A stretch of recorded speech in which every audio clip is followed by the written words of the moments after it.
What if I told you you can draw this face from this tricky angle with just one pencil? Stay with me. I'll show you every step. Let's go. Yeah, we start with a circle, but at this angle, it'll look weird. Don't worry, stick with me. From this angle, it's actually pretty simple. We drop the circle right on top of the head, hitting the highest point.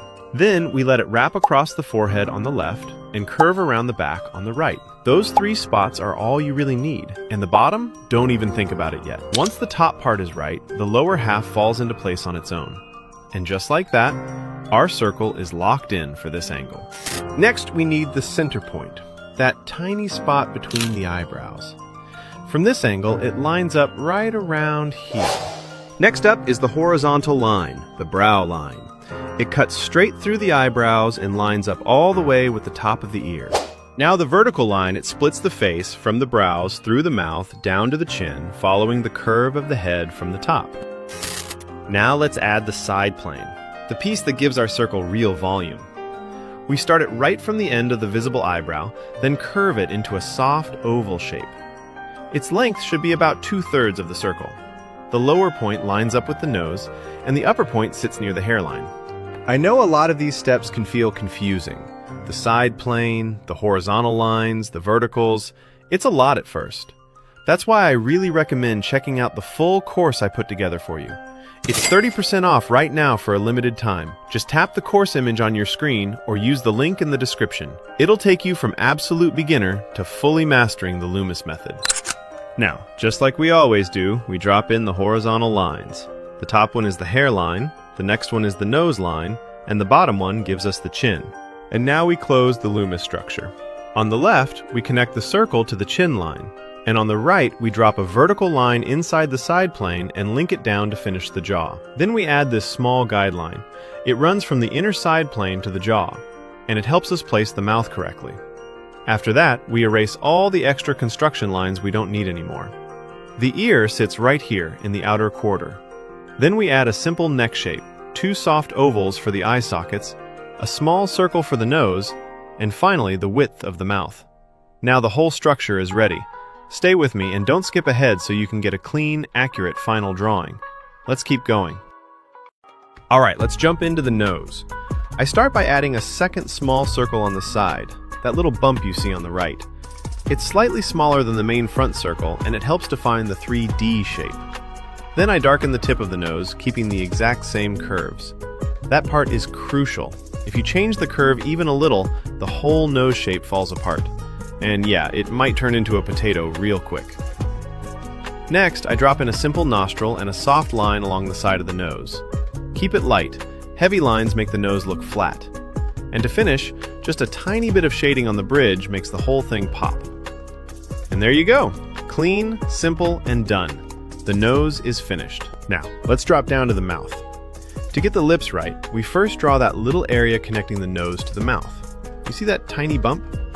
A simple line and a few light strokes are enough. Then I focus carefully on the line between the lips. This line decides the whole expression, so don't mess it up. Next, I shape the lower lip with the right curve. Then the upper lip, keeping the same natural flow. A bit of shading inside and some tiny curves to show the lips are rounded.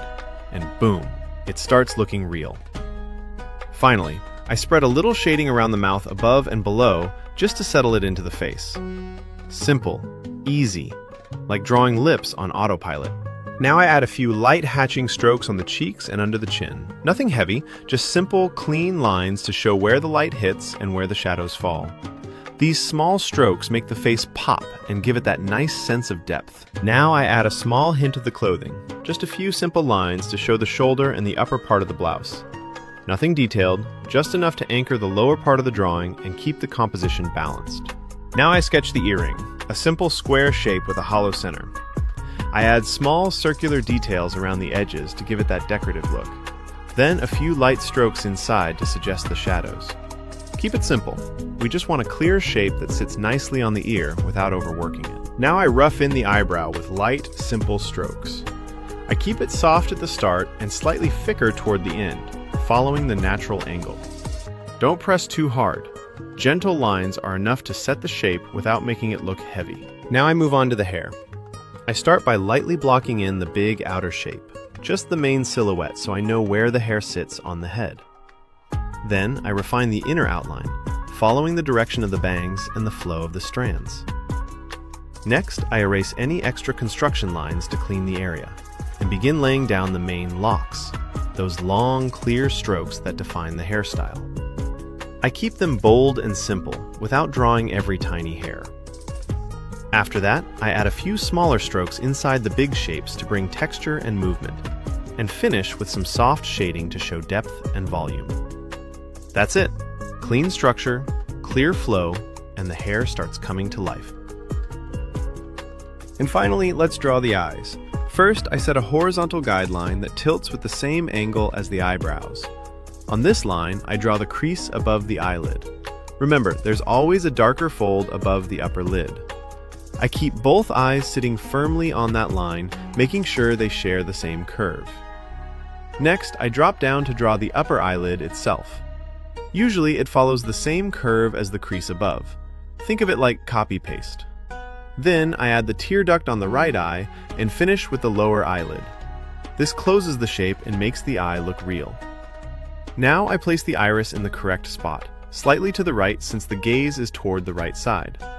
A bit of shading inside, plus a highlight with a white gel pen, and the eye immediately comes to life. And that brings us to the end of this lesson. If you want to master the LOOMIS method from zero to all angles, don't miss the full course. It's 30% off for a limited time. Grab it while the offer's still up. Don't forget to drop a like, and I'll see you in the next lesson, my friends.